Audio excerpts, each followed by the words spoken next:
Hello friends, स्वागत है आप सभी का। घटना चक्र पूर्वावलोकन में हम भारतीय राज्य व्यवस्था एवं शासन पढ़ रहे हैं। आज का चैप्टर है राज्यपाल। तो राज्यपाल से रिलेटेड सारे फैक्ट को पढ़ेंगे, उसके बाद क्वेश्चन को सॉल्व करेंगे। तो फ्रेंड्स, यदि आप हमारे चैनल पर नए हैं तो प्लीज़ चैनल को सब्सक्राइब कर लीजिएगा। फ्रेंड्स, आपसे रिक्वेस्ट है कि चैनल मेरा छोटा है, नया है, तो प्लीज़ चैनल को सपोर्ट करें। आगे ले चलने में आपसे रिक्वेस्ट करते हैं। आने वाले सभी एग्जाम के लिए मोस्ट इम्पॉर्टेंट है। सभी सब्जेक्ट के घटना चक्र पूर्वावलोकन के हम सारे क्वेश्चन और व्याख्या सहित पढ़ रहे हैं, जो कि सभी एग्जाम के लिए, भारत का कोई भी एग्जाम हो, सभी के लिए मोस्ट इम्पॉर्टेंट है। तो चलिए पढ़ते हैं राज्यपाल से रिलेटेड सारे फैक्ट को। भारतीय राज्यों में सरकार की व्यवस्था लगभग उसी प्रकार की है जैसे कि केंद्र स्तर पर है। तो भारतीय राज्य में सरकार की व्यवस्था कैसी है?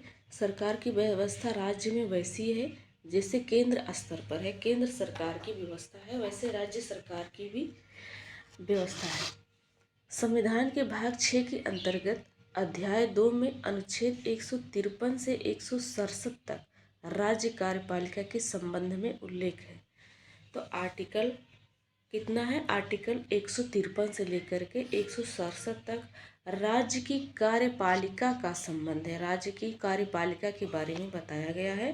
भाग 6 में है, अध्याय 2 में है, आर्टिकल 153 से 167 तक इसका उल्लेख है। अनुच्छेद 154 के अनुसार राज्य की कार्यपालिका शक्ति राज्यपाल में निहित होती है। राज्य की कार्यपालिक शक्ति किसके पास होती है? राज्यपाल के। अनुच्छेद 153 के अनुसार प्रत्येक राज्य के लिए एक राज्यपाल होगा। आर्टिकल 153 में कहा गया है कि सभी राज्य में एक राज्यपाल होगा। आर्टिकल 154 में कहा गया है कि राज्य की कार्यपालिका शक्ति राज्यपाल में निहित है। लेकिन 7वें संविधान संशोधन अधिनियम 1956 से एक ही व्यक्ति को 2 या अधिक राज्यों का राज्यपाल भी नियुक्त किया जा सकता है। 7वां संविधान संशोधन हुआ था 1956 में। इसमें कहा गया है कि एक व्यक्ति जो किसी एक राज्य का राज्यपाल है, वो 2 या 2 से अधिक राज्य का भी राज्यपाल हो सकता है, लेकिन उसको वेतन एक ही राज्यपाल के रूप में मिलेगा। संविधान के अनुच्छेद 155 के तहत राज्य के राज्यपाल की नियुक्ति भारत के राष्ट्रपति द्वारा की जाती है। तो आर्टिकल 155 में कहा गया है कि राज्यपाल की नियुक्ति कौन करेगा? राष्ट्रपति करेगा। सामान्यतया राज्यपाल का कार्यकाल पद ग्रहण से 5 वर्ष की अवधि के लिए होता है।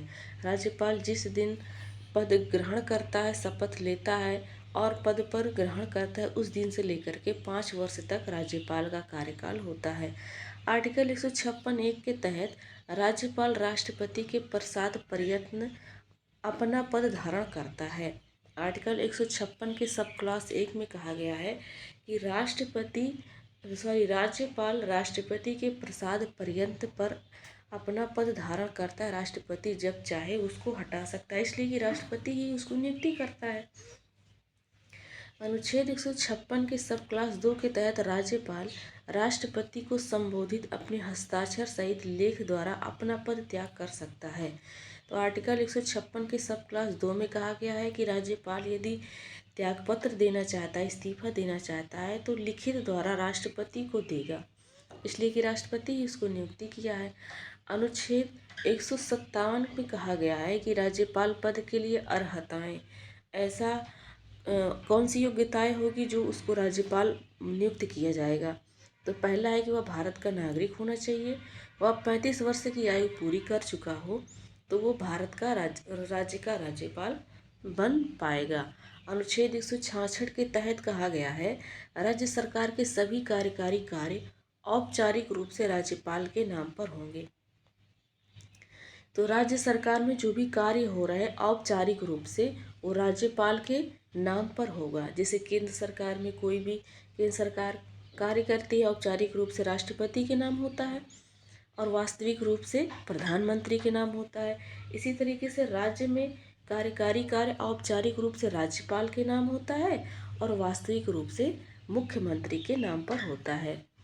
आर्टिकल 203 का सब क्लास 3 के अनुसार राज्यपाल की उपलब्धियां, भत्ते तथा उसके पद से संबंधित अन्य व्यय राज्य की संचित निधि पर भारित होता है। तो उनको वेतन भत्ते कहाँ से मिलता है? जो राज्य की संचित निधि है वहाँ से मिलता है। और केंद्र सरकार को कहाँ से मिलता है? जो केंद्र सरकार के मंत्री हैं, नेता हैं, उनको भारत सरकार की संचित निधि से मिलता है। संविधान के अनुच्छेद 164 के सब क्लास 1 के अनुसार मुख्यमंत्री की नियुक्ति राज्यपाल द्वारा की जाएगी तथा अन्य मंत्रियों की नियुक्ति राज्यपाल करेगा मुख्यमंत्री की सलाह पर। सेम वैसा ही है जैसे केंद्र सरकार में है।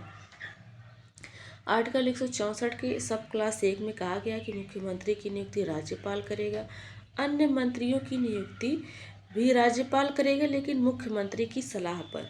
मुख्यमंत्री सलाह देगा तब मुख्यमंत्री अन्य मंत्रियों की तब राज्यपाल अन्य मंत्रियों की नियुक्ति करेगा। आर्टिकल 139 के सब क्लास का के 5 के अनुसार संघ राज्य क्षेत्र दिल्ली के मुख्यमंत्री की नियुक्ति राष्ट्रपति द्वारा की जाती है।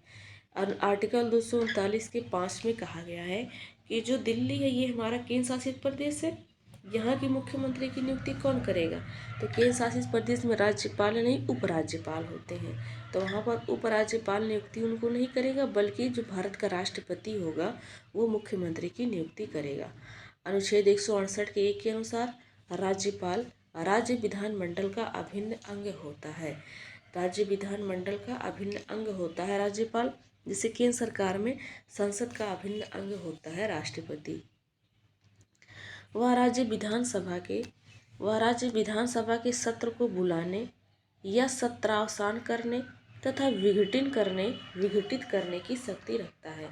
तो सत्र को बुलाएगा भी, जैसे पहला सत्र स्टार्ट हुआ है तो कौन सत्र बुलाएगा, स्टार्ट करेगा? राज्यपाल। इसी तरीके से राष्ट्रपति भी करता है। सत्रावसान मतलब उसका समापन भी करता है वर्ष के लास्ट में। यदि इसको विघटित करना है, भंग करना है, तब भी क्या करता है? राज्यपाल के पास शक्ति रहता है। राज्यपाल राज्य विधान परिषद के कुल सदस्यों के 1/6 भाग को नामित करता है। राज्यपाल राज्य विधानसभा के कुल 1/6 भाग को नामित करता है सदस्य को। वह राज्य विधानसभा के लिए आंग्ल भारतीय समुदाय से एक सदस्य की नियुक्ति कर सकता है, परंतु संविधान संशोधन हुआ था 104 नंबर का 2019 में। उसके द्वारा आर्टिकल 334 में जो संशोधन करके इस प्रावधान की अवधि को आगे न बढ़ाते हुए इसको निष्प्रभावी कर दिया गया है। अब आंग्ल भारतीय समुदाय की जो नियुक्ति होती थी विधानसभा में एक सदस्य की, अब उसको नहीं किया जाएगा। 104 संविधान संशोधन 2019 में 324 आर्टिकल को निष्प्रभावी कर दिया गया है।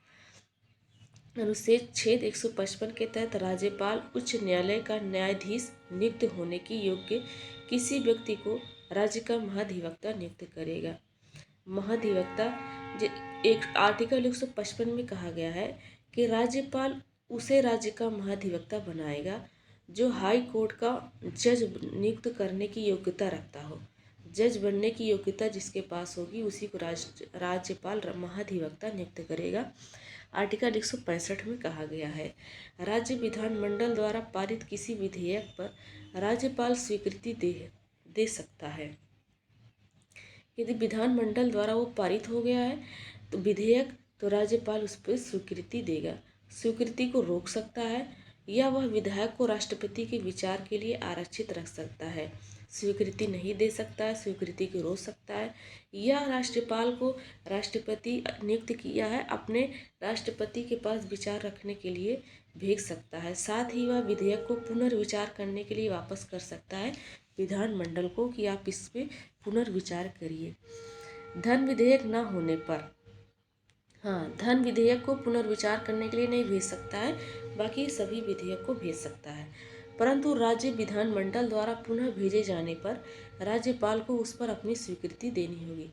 यदि कोई विधेयक को पुनर्विचार करने के लिए राज्यपाल दे दिया है, पुनर्विचार हो के विधानमंडल से फिर वापस राज्यपाल के पास आया है, तो राज्यपाल उसको नहीं रोक पाएगा, ना तो इसको पुनर्विचार करने के लिए फिर से बोल पाएगा, उनको फिर उस पर स्वीकृति देनी ही पड़ेगी। अनुच्छेद 201 के अनुसार जब कोई विधेयक राज्यपाल द्वारा राष्ट्रपति की विचारार्थ आरक्षित रख लिया जाता है, तब राष्ट्रपति यह घोषित करेगा कि वह विधेयक पर अनुमति देता है या अनुमति रोक लेता है। राज्यपाल किसी भी विधेयक को अपने पास रख सकता है या राष्ट्रपति के लिए विचार करने के लिए भेज सकता है, आरक्षित रख सकता है। तो राष्ट्रपति क्या करेगा? यदि राष्ट्रपति के पास राज्यपाल भेज दिया तो राष्ट्रपति यह घोषित करेगा कि विधेयक पर अनुमति देता है या अनुमति रोक लेता है। राष्ट्रपति ये घोषित करेगा कि आपको अनुमति देना है या अनुमति रोक लेना है। आर्टिकल 213 के अनुसार जब राज्य विधानमंडल का सत्र न चल रहा है तो राज्यपाल अध्यादेश प्रख्यापित कर सकता है। जैसे विधानमंडल का सत्र नहीं चल रहा है, विधानमंडल का सत्र नहीं चल रहा है, इस समय चुनाव का समय है या विधानमंडल भंग हो गया है, तो राज्यपाल अध्यादेश जारी करेगा आर्टिकल 213 के तहत। आर्टिकल 213 के तहत राज्यपाल अध्यादेश जारी करेगा। अनुच्छेद 161 के अनुसार किसी राज्य के राज्यपाल को उस समय की कार्यपालिका विधि के विरुद्ध किसी अपराध के लिए दंड को क्षमा, उसका प्रविलंबन, विराम या परिहार करने की अथवा दंडादेश के विलंबन, परिहार या लघुकरण करने की शक्ति है। जैसे राष्ट्रपति को आर्टिकल 72 के अनुसार है पावर कि किसी क्षमा को, किसी की सज़ा को माफ़ कर सकते हैं, कम कर सकते हैं, छोटा कर सकते हैं। वैसे राज्यपाल के लिए भी है, लेकिन राज्यपाल पूरी तरीके से क्षमा नहीं कर सकते हैं। हाँ, उसको जो है पूरी तरीके से उसके सज़ा को ख़त्म नहीं कर सकते हैं, विराम लगा सकते हैं कुछ दिन के लिए, छोटा कर सकते हैं, उसमें निलंबन कर सकते हैं, ये सब पावर है। लेकिन राष्ट्रपति के जैसे किसी की सज़ा को पूरी तरीके से नहीं रोक सकते हैं, ये पावर राज्यपाल के पास नहीं है। जैसे राष्ट्रपति क्या कर सकता है, किसी को फांसी की सज़ा हो गई तो राष्ट्रपति चाहे तो उसको रोक सकता है, तो ये पावर राज्यपाल को नहीं है। बाकी पावर है, सज़ा को छोटा करना, बदलाव करना, ये सब है। सरोजनी नायडू भारत की प्रथम महिला राज्यपाल थी जो राज्यपाल के पद पर नियुक्ति हुई थी। और कौन से राज्य की राज्यपाल थी? उत्तर प्रदेश की। उत्तर प्रदेश राज्य की राज्यपाल थी। तो फ्रेंड्स, यहाँ पर हमारा थ्योरी सेक्शन कंप्लीट होता है। चलिए क्वेश्चन को सॉल्व करते हैं जो क्वेश्चन पूछे गए हैं। पहला है, संविधान के मसौदे में निर्वाचित राज्यपालों के प्रावधानों की मूल योजना को छोड़ दिया गया था, क्योंकि संविधान के मसौदे में निर्वाचित राज्यपाल के प्रावधानों की मूल योजना को छोड़ दिया गया था। राज्यपाल को निर्वाचित नहीं किया जाता है, राज्यपाल को तो राष्ट्रपति नियुक्त करता है, तो उसको छोड़ दिया गया क्योंकि इसका तात्पर्य होता है एक दूसरा निर्वाचन। निर्वाचन प्रमुख राजनीतिक मुद्दों पर लड़ा जाता है। निर्वाचित राज्यपाल अपने को मुख्यमंत्री से बड़ा मानता। राज्यपाल को संसदीय प्रणाली के अधीन ही कार्य करना था।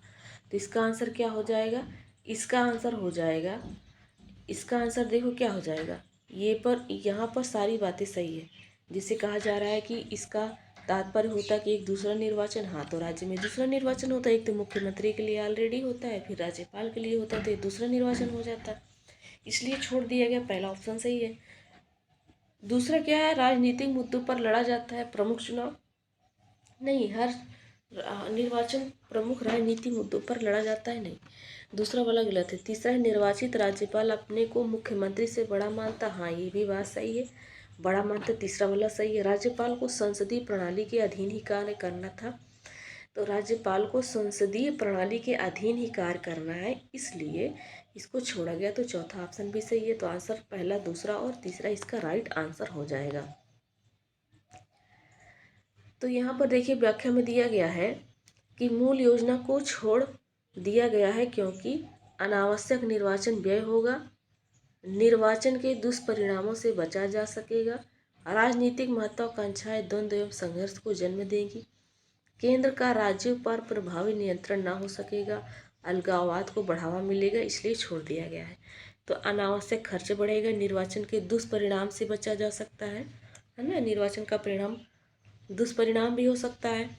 राजनीतिक महत्वाकांक्षाएं द्वंद्व एवं संघर्ष को जन्म दे देंगी, राजनीतिक संघर्ष का जन्म दे देगी। केंद्र और राज्य पर प्रभावी नियंत्रण नहीं हो पाएगा, फिर केंद्र पूरी तरीके से राज्य पर नियंत्रण नहीं कर पाएगी, अलगाववाद को इस तरीके से बढ़ावा मिल जाएगा, इसलिए राज्यपाल को निर्वाचित नहीं किया जाता है। राज्य सरकार का कार्यकारी अध्यक्ष या संवैधानिक प्रमुख कौन होता है? तो राज्य सरकार का कार्यकारी अध्यक्ष राज्यपाल होता है। अगला क्वेश्चन दिया गया है, निम्नलिखित में से कौन राज्यपाल की नियुक्ति करता है? तो राज्यपाल की नियुक्ति राष्ट्रपति करता है। किस राज्य का राज्यपाल नियुक्त किया जाता है?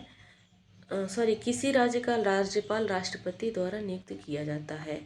किसी राज्य में राज्यपाल की नियुक्ति किस आर्टिकल में दिया गया है? तो आर्टिकल 155 में दिया गया है कि राज्य के राज्यपाल की नियुक्ति कौन करेगा? राष्ट्रपति करेगा। अगला क्वेश्चन है, भारत के राज्यपाल के बारे में दिया गया है, बताना है कि कौन सा सही है। राज्यपाल बनने के लिए उसे जन्म से भारत का नागरिक होना चाहिए, तो पहला वाला ही गलत है। वो जन्म से नहीं है, नहीं होगा तब भी बन सकता है यदि वो भारत का नागरिक हो तो। 35 वर्ष की आयु होना चाहिए, दूसरा सही है। उसमें लोकसभा का सदस्य होने की योग्यता रखता हो, गलत है दूसरा वाला गलत है। तीसरा वाला गलत है। अगला क्या कह रहा है? वह एक से अधिक राज्य का राज्यपाल हो सकता है, तो हो सकता है। इसमें दूसरा और चौथा सही है, डी ऑप्शन इसका राइट आंसर हो जाएगा। दूसरा और चौथा ऑप्शन सही है। दूसरा और चौथा ऑप्शन सही है। देखिए यहाँ पर आंसर दिया गया है, दूसरा और चौथा इसका राइट आंसर हो जाएगा। नेक्स्ट क्वेश्चन है, किस भारतीय संविधान में निम्नलिखित में से किस एक अनुच्छेद भारत के राज्य के राज्यपाल के रूप में एक व्यक्ति की नियुक्ति के लिए योग्यता निर्धारित करता है? तो आर्टिकल 157 में योग्यता के बारे में है, राज्यपाल की योग्यता। अगला क्वेश्चन दिया गया है, बताना है कि कौन सा सही है। पहला है, राज्यपाल अपना पद ग्रहण करने से पूर्व शपथ लेगा या प्रतिज्ञान करेगा? सही बात है। शपथ या प्रतिज्ञान का प्रारूप भारतीय संविधान की तीसरी अनुसूची में है, तो ये गलत है, दूसरी अनुसूची में है। तीसरा है, राज्यपाल उच्च न्यायालय के मुख्य न्यायाधीश या उसकी अनुपस्थिति में ज्येष्ठतम न्यायाधीश के समक्ष शपथ का प्रतिज्ञान करेगा। हाँ, तो राज्यपाल उच्च न्यायालय के मुख्य न्यायमूर्ति या उसकी अनुपस्थिति में ज्येष्ठ न्यायाधीश के समक्ष शपथ का प्रतिज्ञान करेगा। मतलब वो किसके सामने शपथ लेगा? तो राज्यपाल उच्च न्यायालय के मुख्य न्यायाधीश या उसकी अनुपस्थिति में जो ज्येष्ठ व न्यायाधीश होगा उसके समक्ष शपथ का प्रतिज्ञान करेगा उसके सामने। शपथ या प्रतिज्ञान की प्रक्रिया भारतीय संविधान के आर्टिकल 159 में है, तो सही है। पहला तीसरा और चौथा सही है। पहला तीसरा और चौथा इसका बी ऑप्शन राइट आंसर हो जाएगा। बी आंसर राइट आंसर हो जाएगा। अगला क्वेश्चन है, निम्नलिखित में से कौन राज्यपाल को पद की शपथ ग्रहण करवाता है? तो ये करवाते कौन है? हाई कोर्ट के मुख्य न्यायाधीश। हाई कोर्ट के मुख्य न्यायाधीश यदि वो अनुपस्थित हैं तो उनमें जो हाई कोर्ट के जो वरिष्ठ न्यायाधीश होंगे वो कराएंगे, तो इसका सी ऑप्शन सही हो जाएगा, उच्च न्यायालय का मुख्य न्यायाधीश। किसी राज्य के गवर्नर के संबंध में कौन से कथन पर विचार करना है? तो चलिए विचार करते हैं। उसे राष्ट्रपति नियुक्त करता है, राष्ट्रपति की इच्छा अनुसार यह पद पर रहते हैं, उससे उनमें राज्य की कार्यपालिका शक्ति निहित होती है, सामान्यतः 5 वर्ष का पद होता है, तो सभी इसका आंसर सही हो जाएगा। सही से सारे ऑप्शन सही है। बताना है, भारतीय राज्य के राज्यपाल से संबंधित कथनों पर विचार करना है, कौन सा गलत है। और भारत के राष्ट्रपति द्वारा नियुक्त होता है, सही है। वह एक से अधिक राज्य का राज्यपाल हो सकता है, सही है। 5 वर्ष तक पद पर रहता है, सही है। यदि संबंधित राज्य की व्यवस्थापिका उसे पद से हटाए जाने का प्रस्ताव स्वीकार करती है तो पदावधि के पूर्व नहीं, उसको राष्ट्रपति ही हटा सकता है, व्यवस्थापिका राज्य की नहीं, तो डी ऑप्शन गलत है इसका। अगला क्वेश्चन है, नेक्स्ट क्वेश्चन है, संविधान के अनुच्छेद 156 में उपबंध है कि राज्यपाल अपने पद ग्रहण की तारीख से 5 वर्ष की अवधि तक पद पर धारण करेगा। इससे कौन सा निष्कर्ष निकाला जा सकता है? किसी राज्यपाल को उसकी पदावधि पूरी होने से पूर्व पद से नहीं हटाया जा सकता है, तो हटाया जा सकता है। किसी राज्यपाल को उसकी पदावधि पूरी होने से पूर्व पद से नहीं हटाया जा सकता है, तो नहीं, पूरी होने से पहले राष्ट्रपति हटा सकता है। कोई राज्यपाल 5 वर्ष की अवधि के बाद अपने पद पर बना नहीं रह सकता है। कोई राज्यपाल 5 वर्ष की अवधि के बाद अपने पद पर भी बना रह सकता है, फिर से वो राज्यपाल बन सकता है उसी राज्य या किसी दूसरे राज्य में। तो आंसर क्या हो जाएगा? दोनों में से एक भी सही नहीं है, दोनों ही नहीं। अगला क्वेश्चन है, राज्यपाल किसके प्रति उत्तरदायी होता है? तो राष्ट्रपति के प्रति उत्तरदायी होता है। आर्टिकल 155 के अनुसार राज्यपाल की नियुक्ति राष्ट्रपति करता है। कौन भारत के राष्ट्रपति की इच्छा तक ही पद पर बने रहते हैं? तो राज्यपाल बने रहते हैं। कथनों में से कौन सा एक सही है, ये बताना है। भारत में एक ही व्यक्ति को एक ही समय में 2 या अधिक राज्यों का राज्यपाल नहीं नियुक्त किया जा सकता है। तो नहीं लिखा इसलिए गलत हो जाएगा, इसलिए कि किया जा सकता है। भारत में राज्यों के उच्च न्यायालय के न्यायाधीश राज्य के राज्यपाल द्वारा नियुक्त किए जाते हैं।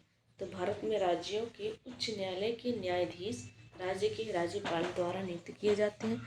ठीक वैसे ही जैसे उच्चतम न्यायालय के न्यायाधीश राष्ट्रपति द्वारा नियुक्त किए जाते हैं। तो देखिए फ्रेंड्स, इसका आंसर क्या हो जाएगा। अगला देखते हैं। भारत के संविधान में राज्यपाल को उसके पद से हटाने हेतु कोई भी प्रक्रिया अधिकृत नहीं है। तो हाँ, ये भी बात सही है।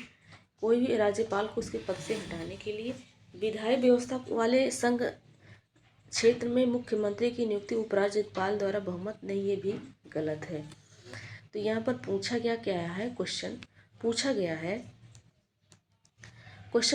कि कौन सा एक सही है। तो सही हमारा कौन सा है? सही हमारा है सी ऑप्शन। भारत के संविधान में राज्यपाल को हटाने के पद से कोई प्रावधान नहीं है। सी ऑप्शन इसका राइट आंसर हो जाएगा। तो देखिए 156 में राज्यपाल राष्ट्रपति के प्रसाद पर्यंत पर पद धारण करता है। हटाने की प्रक्रिया संविधान में नहीं है।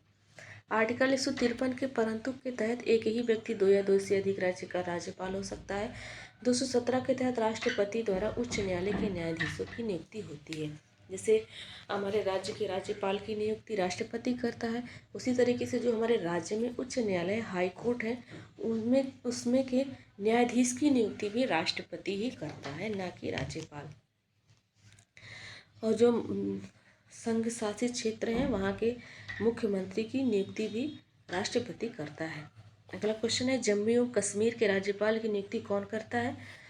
तो वहाँ के राज्यपाल की नियुक्ति भारत का राष्ट्रपति करेगा, किसी भी राज्य का राज्यपाल हो।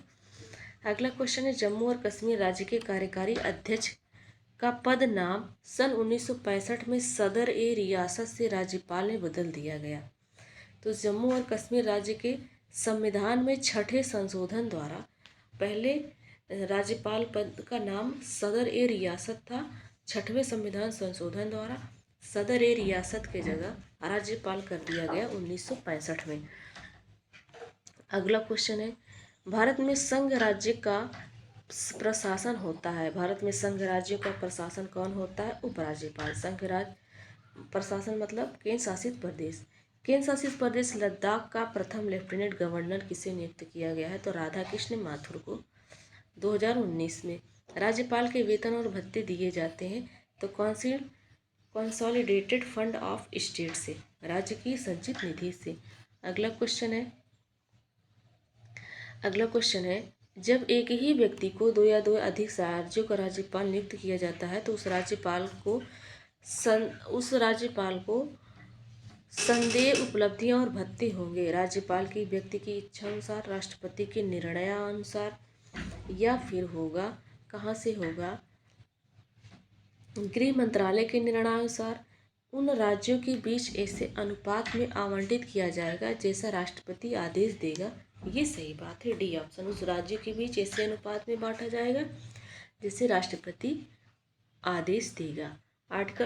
अगला क्वेश्चन है, किस राज्य की राज्यपाल को दी गई विवेकाधीन शक्तियां हैं? पहला दिया गया है कि भारत के राष्ट्रपति को राष्ट्रपति शासन अधिरोपित करने के लिए रिपोर्ट भेजता है, सही है।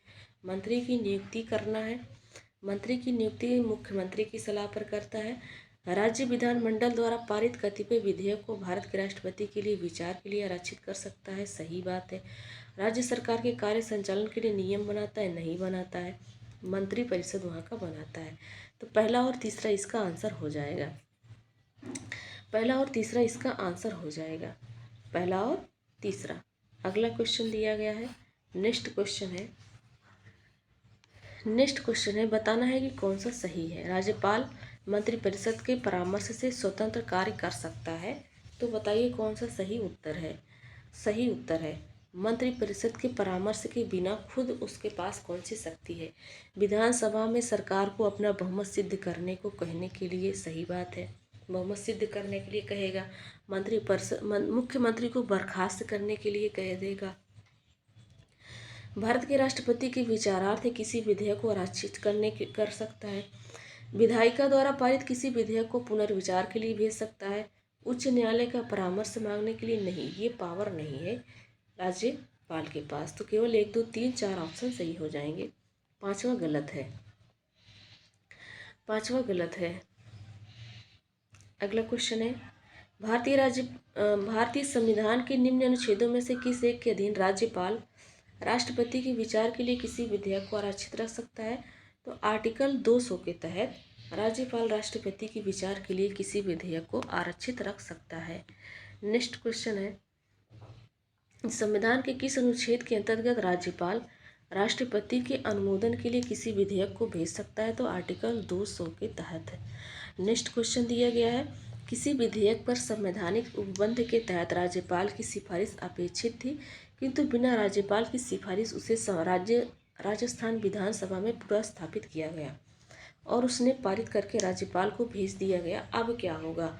जहां राज्यपाल अनुमति देता है तो वह अधिनियम अविधि मान्य नहीं होगा। राज्यपाल से पूछने से पहले वो विधेयक राजस्थान के विधानसभा में स्थापित कर दिया गया है, पूरा स्थापित कर दिया गया है। अब उसको बहुमत पास करके यदि राज्यपाल के पास भेजा जाता है उस अधिनियम को, तो क्या होगा? यदि राज्यपाल मान लेगा तो अब वह अविधि मान्य नहीं होगा, फिर वो माना जाएगा।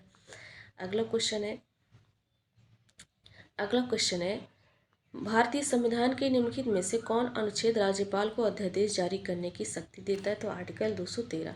देखिए यहाँ पर दिया गया है कि किसी विधेयक पर संवैधानिक उपबंध के तहत राज्यपाल की सिफारिश अपेक्षित थी, किंतु बिना राज्यपाल की सिफारिश उसे रखा गया है। तो वहाँ से पारित करने के बाद राज्यपाल के पास जाएगा, यदि राज्यपाल मान लेता है तो पारित हो जाएगा। अगला क्वेश्चन है, किसी राज्य के राज्यपाल संविधान के निम्नलिखित में से किस अनुच्छेद के अंतर्गत विधानमंडल के अवकाश के दौरान अध्यादेश जारी कर सकता है? तो 213 के तहत किसी राज्य के राज्यपाल द्वारा जारी ऑर्डिनेंस का अनुमोदन होना आवश्यक है। किसी राज्य के राज्यपाल द्वारा ऑर्डिनेंस का अनुमोदन होना आवश्यक है राज्य की विधायिका द्वारा। किसके द्वारा? राज्य की विधायिका द्वारा। भारतीय संविधान के किस अनुच्छेद के तहत राज्यपाल को विधानमंडल के विश्रांति काल में अध्यादेश प्रख्यापित करने की शक्ति है? आर्टिकल 213 के तहत। किसकी नियुक्ति राज्य का राज्यपाल नहीं कर सकता है? तो मुख्यमंत्री की करता है। सदस्य राज्य लोक सेवा आयोग का जो सदस्य होगा उसका करता है, लेकिन उच्च न्यायालय के न्यायाधीश की नियुक्ति राज्यपाल नहीं करता है, राष्ट्रपति करता है। महाधिवक्ता एडवोकेट जनरल की भी करता है। तो इसका सी ऑप्शन हो जाएगा। कथनों पर विचार करना है तो चलिए विचार करते हैं। राज्यपाल को उच्च न्यायालय के न्यायाधीश की नियुक्ति का अधिकार नहीं है, सही बात है। वह विधानमंडल का हिस्सा नहीं है, तो ये गलत है, विधानमंडल का हिस्सा है। अगला देखते हैं पॉइंट क्या कहा गया है। अगला पॉइंट क्या कहा गया है, उन्हें विधान परिषद में कुछ सदस्यों को मनोनीत करने का अधिकार है क्या? तो हाँ, कुछ सदस्यों को मनोनीत करने का अधिकार है, लेकिन एंग्लो इंडियन को, पर अब वो जो भी खत्म कर दिया गया है। उनके पास कोई न्यायिक शक्ति नहीं है क्या? उनके पास कोई न्यायिक शक्ति नहीं होती, ये सही बात है। तो आज के समय में तो ये तीसरा ऑप्शन भी गलत है, लेकिन 2019 में इसको ख़त्म किया गया था। 2017 के अकॉर्डिंग तीसरा ऑप्शन सही है, तो इसके अकॉर्डिंग पहला और तीसरा माना गया है सही, लेकिन आज के समय में तीसरा भी गलत है, पहला वाला ही सही है। राज्यपालों के संदर्भ में निम्नलिखित में से कौन सा एक कथन सही नहीं है, ये बताना है। वह राज्य की विधायिका का अंग होता है, सही बात है। वह मृत्युदंड को क्षमा कर सकता है, नहीं कर सकता, ये पावर सिर्फ राष्ट्रपति के पास है, तो बी ऑप्शन ही गलत है। वह राज्य के उच्च न्यायालय के न्यायाधीशों की नियुक्ति नहीं करता है, हाँ नहीं करता, ये बात सही है। उच्च न्यायालय के न्यायाधीशों की नियुक्ति राष्ट्रपति करता है। उसके पास आपातकालीन शक्तियाँ नहीं है, तो उसके पास आपातकालीन शक्तियाँ नहीं है, तो क्या है फ्रेंड्स, उसके पास आपातकालीन शक्तियाँ नहीं है, ये बात सही है। ये आपातकालीन शक्तियाँ राष्ट्रपति के पास है। अगला क्वेश्चन दिया गया है, बताना है कि कौन सा सही है। राष्ट्रपति और राज्यपाल पर उनके किसी भी कार्य के लिए न्यायालय में मुकदमा नहीं चलाया जा सकता, ये बात सही है, पहला ऑप्शन सही है। फौजदारी मुकदमा चलाया जा सकता है, लेकिन क्रिमिनल मुकदमा नहीं चलाया जा सकता है। तो चलाया जा सकता है, लेकिन फौजदारी मुकदमा क्रिमिनल नहीं चलाया जा, सिविल चलाया जा सकता है, फौजदारी क्रिमिनल नहीं चलाया जा सकता है। तो पहला ऑप्शन गलत है। राष्ट्रपति पर महाभियोग चलाया जा सकता है और राज्यपाल को असंवैधानिक कृत्यों के अनुसार पदच्युत किया जा सकता है, तो ये सही है। राज्यपाल को हटाने के लिए कोई महाभियोग जैसी प्रक्रिया नहीं है, कोई भी प्रक्रिया संविधान में नहीं है, लेकिन राष्ट्रपति उसको असंवैधानिक घोषित करते कि ये आप जो है संविधान का उल्लंघन कर रहे हैं, इस पर ऐसी बातों पर राष्ट्रपति उसको हटा सकता है। तो आर सही है, ए गलत है, आर सही है, तो इसका डी ऑप्शन सही हो जाएगा, डी ऑप्शन सही हो जाएगा। अगला क्वेश्चन है, कथनों पर विचार करके बताना है कि कौन सा सही है।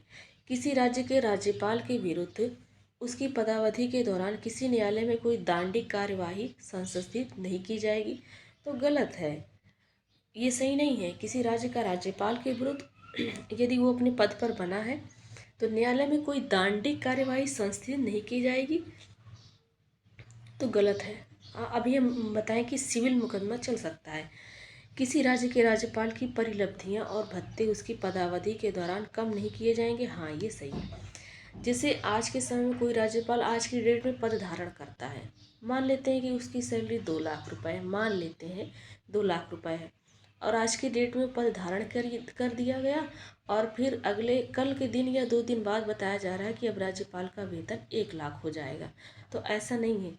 जिस नियम कानून के समय में वो पद धारण किया है वही नियम कानून उस पर चलेगा, मतलब सैलरी के मामले में। तो दूसरा ऑप्शन सही है, इसका केवल 2 आंसर सही हो जाएगा। एक सेकंड, हाँ केवल 2 आंसर सही हो जाएगा। देखो यहाँ पर सी माना, 1 और 2 दोनों। तो हाँ क्या कहा गया है, किसी राज्य के राज्यपाल के विरुद्ध उसकी पदावधि के दौरान किसी न्यायालय में दंडिक कार्रवाई नहीं होगा, दंड उसको दंड नहीं दिया जा सकता है, दंडिक कार्रवाई नहीं होगा। पहला ऑप्शन सही है पहला और दूसरा ऑप्शन इसके लिए सही हो जाएगा। देखो यहाँ पर कहा गया है कि राष्ट्रपति या राज्यपाल के विरुद्ध उसकी पदावधि के दौरान किसी न्यायालय में किसी प्रकार की दंडिक कार्रवाई संस्थित नहीं की जाएगी या चालू नहीं रखी जाएगी। भारतीय संविधान के अनुच्छेद 158 में राज्यपाल पद के लिए शर्तें विशेष से संबंधित है, तो ये ऑप्शन हो जाएगा। अगला क्वेश्चन है, नेक्स्ट क्वेश्चन है, निम्नलिखित में से क्या सत्य नहीं है, क्या सत्य नहीं है ये बताना है। पहला दिया गया है कि राष्ट्रपति या राज्यपाल को शासकीय कार्यों के लिए विधिक कार्यवाही से उन्मुक्ति है,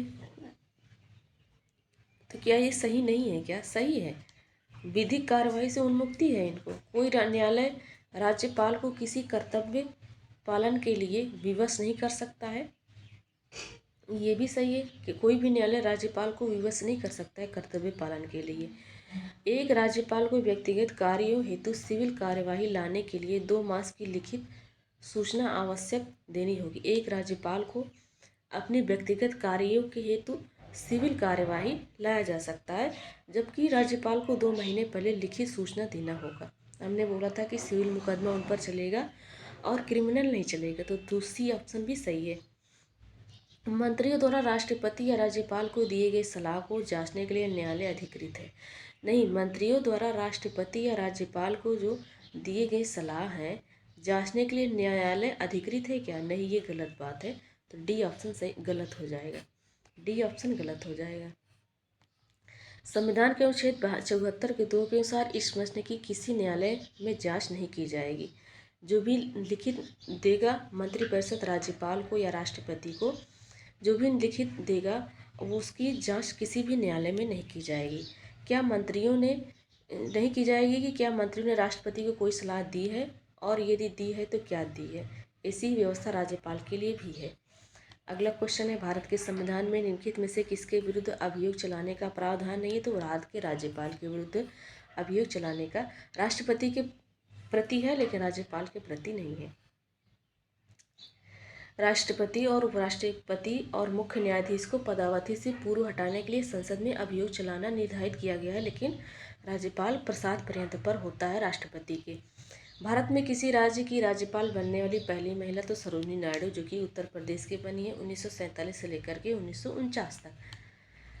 अगला, उस समय उत्तर प्रदेश का राज्य का नाम क्या था, संयुक्त प्रांत था। कौन स्वतंत्र भारत के किसी राज्य की प्रथम महिला राज्यपाल बनी है, तो सरोजिनी नायडू बनी है 1947, 15 अगस्त 1947 से 2 मार्च 1949 तक बनी है। उस समय उत्तर प्रदेश राज्य का नाम था संयुक्त प्रांत, क्या था, संयुक्त प्रांत। अगला क्वेश्चन है, प्रतिवर्ष 13 फरवरी को महिला दिवस मनाया जाता है स्मृति में, मतलब किसकी याद में 13 फरवरी को महिला दिवस मनाया जाता है?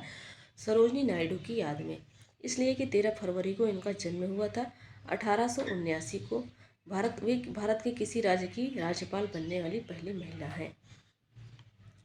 अगला क्वेश्चन है, पश्चिम बंगाल की प्रथम महिला राज्यपाल कौन थी? तो पद्मजा नायडू। सरोजनी नायडू थी उत्तर प्रदेश की, पद्मजा नायडू पश्चिम बंगाल की थी। जबकि यहाँ के प्रथम राज्यपाल चक्रवर्ती राजगोपालाचारी थे, पुरुष में देखा जाए तो। वर्तमान में पश्चिम बंगाल के राज्यपाल जगदीप धनखड़ उस समय थे 2019 में। आज के समय में कौन है? इसको आप कमेंट बॉक्स में कमेंट करके बताइए। विजय लक्ष्मी पंडित महाराष्ट्र राज्य की पहली महिला राज्यपाल थी। अगला क्वेश्चन है, राजस्थान के राज्यपाल जिन्हें बर्खास्त किया गया था तो वो है रघुकुल तिलक। रघुकुल तिलक को राज्यपाल राजस्थान के थे, इनको बर्खास्त किया गया था। राज्यपाल तमिलनाडु के राज्यपाल प्रभुदास पटवारी थे। भारत में 2 राज्यपाल को बर्खास्त किया गया था, राजस्थान के रघुकुल तिलक और तमिलनाडु के प्रभुदास पटवारी। 1980 में बर्खास्त किया गया था। अगस्त 1981 में राजस्थान के राज्यपाल रघुकुल तिलक को बर्खास्त किया गया। देखो, 80 में तमिलनाडु के राज्यपाल प्रभुदास पटवारी और 81 में राजस्थान के रघुकुल तिलक, जो कि राजस्थान के इससे पहले राज्यपाल थे। अगला क्वेश्चन है, निम्नलिखित में से किस एक का यह सुझाव था कि राज्यपाल को उस राज्य के बाहर का एक प्रतिष्ठित व्यक्ति होना चाहिए और उसे एक ऐसा तटस्थ व्यक्ति होना चाहिए जिसके गहन राजनीतिक जुड़ाव न हो या उसने हाल के पिछले वर्षों में राजनीति में भाग नहीं लिया हो। तो किस एक का यह सुझाव था कि राज्यपाल को उस राज्य के बाहर का एक प्रतिष्ठित व्यक्ति होना चाहिए?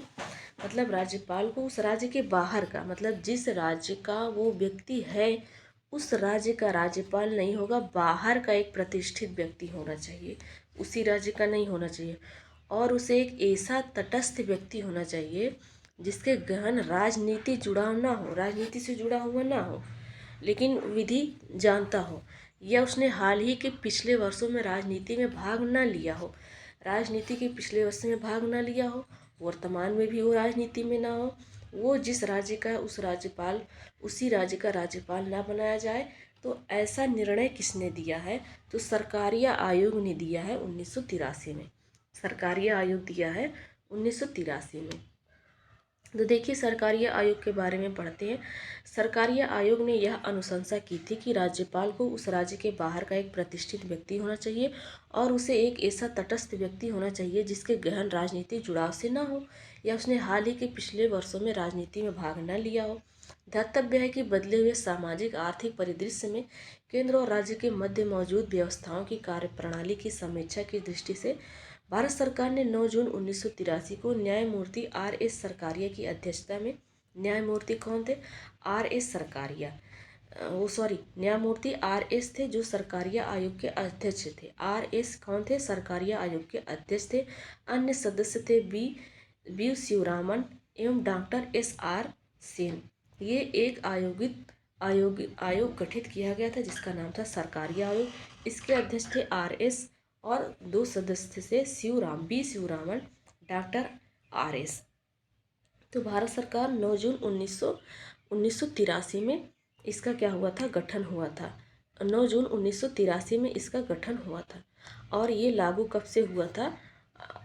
भारत सरकारी आयोग 1983 में ही लागू हो गया था। 1983 में ही लागू हो गया था। तो फ्रेंड्स, यहाँ पर हमारे थ्योरी सेक्शन और पूछे गए क्वेश्चन कंप्लीट होते हैं। अब चलिए मिलते हैं नेक्स्ट वीडियो में। Thanks for watching.